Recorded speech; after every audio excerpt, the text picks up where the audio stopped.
The gentleman from Texas, Mr. Green, is recognized for 5 minutes. Thank you, Mr. Chairman. I thank the ranking member and the witnesses for appearing. Mr. Lander, I'd like to visit with you for just a moment, if I may, please. There are some CEOs who make more in a day than some of their employees will make in a year.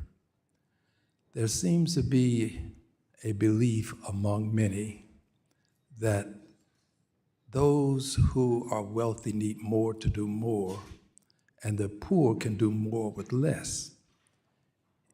Is it material for the shareholders to want to see a living wage paid to employees, and for those shareholders to insist upon that by using the limited amount of authority that they have to have a living wage for people who are working and making it possible for CEOs to make these huge salaries? You just talked about the possibility now of $1 trillion.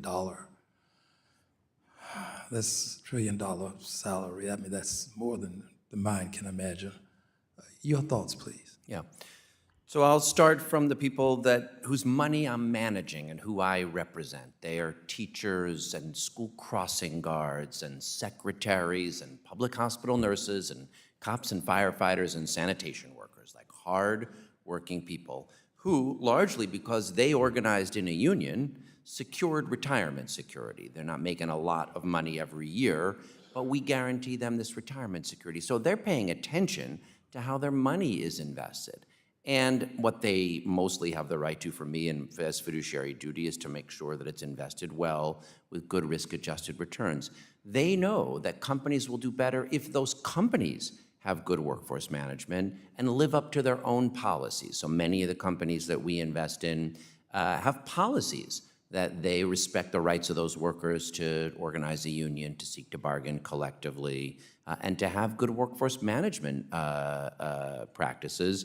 So I'll give the example on climate policies. It tends to be that our— So talk to me about the living wage. Yeah.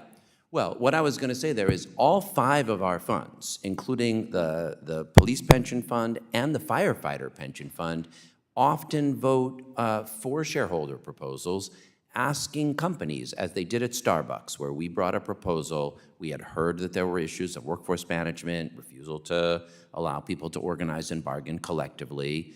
So we brought a proposal, and 52% of investors voted in favor of asking Starbucks to do an independent assessment of its workforce practices, including its adherence to international labor rights standards. And then the company agreed to do so and provided that assessment to its investors, including those teachers and cops and firefighters that I represent. That's all we're talking about here at its most aggressive. Usually those proposals don't get a majority. In this one case where they did, it resulted in a corporate assessment of its workforce policies so that investors could make wise decisions going forward.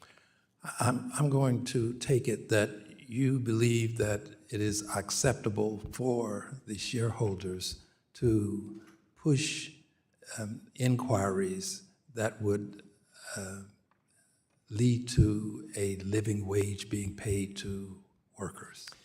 So let me distinguish, at the policy level, I'm a big advocate of living wage policies broadly across the economy and have advocated for them as law in New York City and nationally. As an investor, I have fiduciary duty to focus on risk-adjusted returns to shareholders, and so I focus on workforce issues broadly, because if you immiserate your workforce and you have such rapid turnover as Amazon does, for example, that's a risk, not only to the workers, agree, and let me but to investors. Add this as we close this. When we're making these decisions to pay the CEOs billions, we don't seem to get into the question of how this is going to have this level of adversity as it relates to the business model that the company has. But when we talk about the people who are making $7.25 an hour or some amount of money that CEOs will give as a tip as they leave a restaurant, it becomes a big issue. We seem to think that the poor can do more with less, and the wealthy, they need more to do more. I yield back. Gentleman yields